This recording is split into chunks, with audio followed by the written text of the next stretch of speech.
అమ్మ వర్షిని అంటే ఫైనల్గా శ్రీనివాస్ని అయితే అరెస్ట్ చేస్తున్నారు. సో వర్షినితో మాట్లాడారా అండ్ ఈ అరెస్ట్ని మీరు ఏ విధంగా చూస్తారు?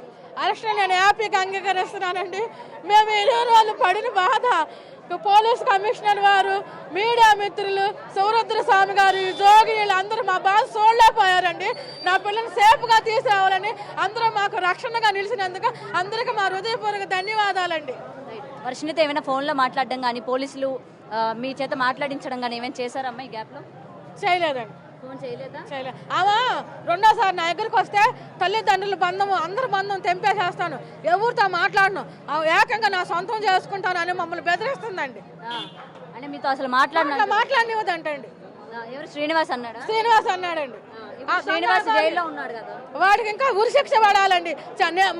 నా కూతురే కాకుండా ఇంకా చాలా మంది, ఆ రాధిక నామంగా చూస్తే నాకు మాకు చాలా వేసిందండి. ఆ పిల్లని ఇంకా ఇంకా 4-5 ఉన్నారండి. ఇలాంటి ఆడవాళ్ళు మోసపోకుండా ఈ సమాజానికి పట్టిన చీడ పురుగుని ఎన్కౌంటర్ చేసి చంపేయాలని నేను అనుకుంటున్నాను. కానీ ఇక్కడ ఒకటమ్మా, స్టార్టింగ్ నుంచి కూడా తప్పు మీదే అంటున్నారు. ఎందుకంటే వాడిని ఎవరైనా మనిషిని చూస్తేనే భయంకరంగా ఉన్నాడు, దూరం నుంచి దగ్గరికి వెళ్ళడానికి కూడా ఇష్టపడలేదు.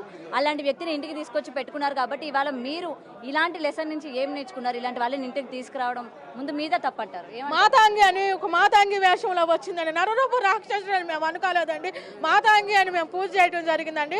సనాతన ముసుగులో మమ్మల్ని మోసం చేసిన దొంగ అఘోరిని ఉరిశిక్ష పడాలని నేను కోరుకుంటాను. అంటే దొంగ అఘోరండి, అది మాతాంగి వేషంలో వచ్చాడండి. మేము పూజలు చేసి ఆడపిల్లని ఏం చేసేద్దాం అనుకున్నాం, కానీ దరిద్రుడు అంత పిచ్చుండేవాడు డైరెక్టర్గా వాళ్ళ అమ్మాయిలు చెప్పి పెళ్లి చేసుకోవాలండి. ఇట్లా ఆడవాళ్ళు మోసం చేయటం ఏంటండి? ఆడపిల్లల్ని 23 సంవత్సరాలు పెంచుకున్న పిల్లని ఇట్లా తీసుకెళ్లిపోయి తల్లిదండ్రుల సంబంధం లేకుండా చేసి ఎక్కడెక్కడో పెట్టి ఏమేమో చేపిస్తే మా బాధ ఎంతగా ఉండిద్దండి. మీరు చెప్పండి అండి. అది అయితే ఆ పిల్లని తీసుకెళ్ళడానికి మీకు 3 కోట్లు ఇచ్చారు, అందుకే మీ అంగీకారంతోనే తను తీసుకుపోయాడు అనేది అంటూ ఉన్నారు. మాకు ఎటువంటి రూపాయలు లేదు, ప్రూఫ్స్ ఉండే చూపిమనండి. మేము ఎటువంటి రూపాయలు మేము ఎరగమండి. ఆమెకే మేము 48,000 అప్పు ఎదురు పెట్టామండి. మరి మీరు కాలేజ్ ఫీజు కట్టినప్పుడు ఎందుకని అడగలేదమ్మా? వర్షినికి నువ్వెందుకు కడుతున్నావు, మేము కన్నాం కదా, మేము పోషించుకుంటాం కదా, మేము కట్టుకుంటామని మీరు ఎందుకు ఆ రోజు? నేను అడిగానండి. నాకు డాక్టర్ లక్ష రూపాయలు వచ్చినాయండి. నా ₹1,00,000 30,000 నాకు ఈ సంశయం కాదు, మేము కట్టుకుంటామంటే మీ ఇంట్లో కొన్నాక మీరు ఆతిథ్యం ఇచ్చారు, మీకు గిఫ్ట్ అందండి. సరే ప్రేమతో ఇస్తుందని మేము అనుకున్నాం కండి. ఈ 30,000 ముసుగులో నా పిల్లల్ని తీసుకెళ్ళిపోయి నా పిల్లల్ని బలి చేసుకునేదని నేను అనుకోలేదండి. ఓకే, సో ఇన్ని రోజులు వాళ్ళు యూపీలో ఉన్నారని అయితే తెలుస్తోంది కదా. సో ఇన్ని రోజుల్లోని మీకు ఏమైనా సీక్రెట్ గా వర్షిని ఫోన్ చేయడం కానీ, ఇక్కడ పరిస్థితి ఈ విధంగా ఉందని చెప్పడం కానీ ఏది కూడా జరగలేదా? ఏమీ లేదు. ఏమీ లేదు. అసలు తల్లిదండ్రులు ఊసే లేదండి. అమ్మాయికి కొత్త ఫోన్ కొనిచ్చాడు, అది తెలుసా మీకు? మాకు తెలియదండి. తీసుకుని ఐఫోన్ కొనిచ్చి లాగేసుకున్నాడు. ఫోన్ లేకుండా వచ్చింది పిల్ల, మళ్ళీ ఏమైనా కొనిచ్చాడో నాకు తెలియదు. ఎందుకంటే అందరికి ఒక డౌట్, అక్కడి నుంచి ఇక్కడ వరకు అంత దూరం ఒక ఆడపిల్ల వచ్చిందంటే ఏ ధైర్యంతో వచ్చింది, డబ్బులు ఎక్కడి నుంచి వచ్చాయి, ఎవరు? ఏమీ లేదండి. వాడు నేను మంత శక్తి చంపేసేస్తాను, మీ ఫ్యామిలీ నాశనం చేస్తానని పిల్లలు భయపెట్టాడండి. ఆ విషయాలు చెప్పి నాతో ఏడవటం జరిగిందండి. అమ్మాయిని భయపెట్టాడు, కడుపులో మరుగు మంది ఇచ్చాడు, వశీకరణ చేశాడు, వశపరుచుకున్నాడు. దొంగ ఆగోరి ఇట్లా పిల్లకి డ్రగ్స్ కూడా ఇచ్చాడని మాకు అనుమానం అండి. డ్రగ్స్ ఇచ్చిన అన్ని మీ ఇంట్లో ఉన్నప్పుడే జరిగినాయా? బయటకు వచ్చిన తర్వాత జరిగండి. మా ఇంట్లో ఉన్నప్పుడు ఏమి ఇవ్వలేదు? ఏమి లేదు. ఫుడ్ లో కలిపి ఇవ్వడం ఏమి లేదు. వేరు తినేవాళ్ళు, సపరేట్ తినేవాళ్ళు.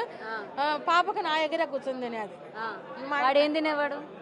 వాడు చికెన్ బిర్యానీ రప్పించుకున్నాడు. చికెన్ బిర్యానీ తినేవాడు. అప్పుడు కూడా మీకు అనుమానం రాలా? సనాతన ధర్మం అంటున్నాడు, దేవుడు అంటున్నాడు, చికెన్ బిర్యానీ తినడం ఏంటని మీరు ఏం క్వశ్చన్ చేయలేదు? అంటే మేము బయటకు వచ్చినప్పుడు ఇట్లా తింటాము, ఇప్పుడే తినేది, శ్మశానాలు అంటే మాకు కుదరదు అని చెప్పడం జరిగింది. అడిగామండి. ఇన్ని పసుపు తాళ్ళు ఉండేయండి, పసుపు కమ్ములు. ఏంటి నీ బొంద, నువ్వు అసలు నువ్వు వెళ్ళిపో ముందలా, ఈ పసుపు తాళ్ళు ఏంటి ఏంటంటే అవి ఏమైనా ప్రేమ జంటలు వస్తారు, మాత ఆశీర్వదించమని వాళ్ళ కడతాకనని అబద్ధాలు మాటలు చెప్పిందండి. సో మీరు అందరూ అంగీకారంతోనే పెళ్లి జరిగిందని మీ అమ్మాయి చాలా సార్లు చెప్పింది. దానికి చెప్పు తగ్గిద్దని చెప్పండి అండి. మా అమ్మాయికి అది భయపడితేనే ఏడ్చింది. మరుగు మందు ప్రభావంలో వశీపరుచుకుని వశీకరణ చేసి నాకు సపోర్ట్ పలుకు, నా అంతటా నేను మేజర్, నేను వెళ్తానని కాగితం రాసి రమ్మని ఆడియో కాల్ దొరికిందండి మాకు. అట్లా చెప్పిన పిల్ల మళ్ళా ఇప్పుడు మా మీద చెప్పి మాకు చెప్తామంటే శ్రీనివాస్ గారికి చెప్పు తగ్గిద్ది అని చెప్పండి అండి. వాళ్ళ కుటుంబంతో ఏమైనా మాట్లాడారా? శ్రీనివాస్ కుటుంబ సభ్యులతో మాకు ఎటువంటి కాంటాక్ట్ లేదండి. ఎవరితో మాట్లాడలే? ఈ విధంగా మీ అమ్మాయిని తీసుకుపోయారని కానీ ఏం అడగల క్వశ్చన్స్? మాకు ఎటువంటి అసలు ఊరే మాకు తెలియదండి. ఓకే. సో నెక్స్ట్ ఎట్లా ప్రొసీడ్ అవ్వాలనుకుంటున్నారమ్మా? అమ్మాయి ఆల్రెడీ మీరు గుజరాత్ నుంచి తీసుకెళ్ళినా సరే మీ దగ్గర నుంచి పారిపోయింది. మరి ఇప్పుడు కూడా మీరు తీసుకెళ్తే పారిపోదని ఏమైనా నమ్మకం ఉందా? 15 రోజులు పోలీసులు కస్టడీలో పెట్టి కౌన్సిలింగ్ ఇప్పిస్తామండి. అక్కడ నుంచి గొలుసులు వేస్తామండి పిల్లకి. గొలుసులు వేసి మేము వైద్య సేవలు మేము చేసుకుంటామండి. పాపను మేము చూసుకుంటాం.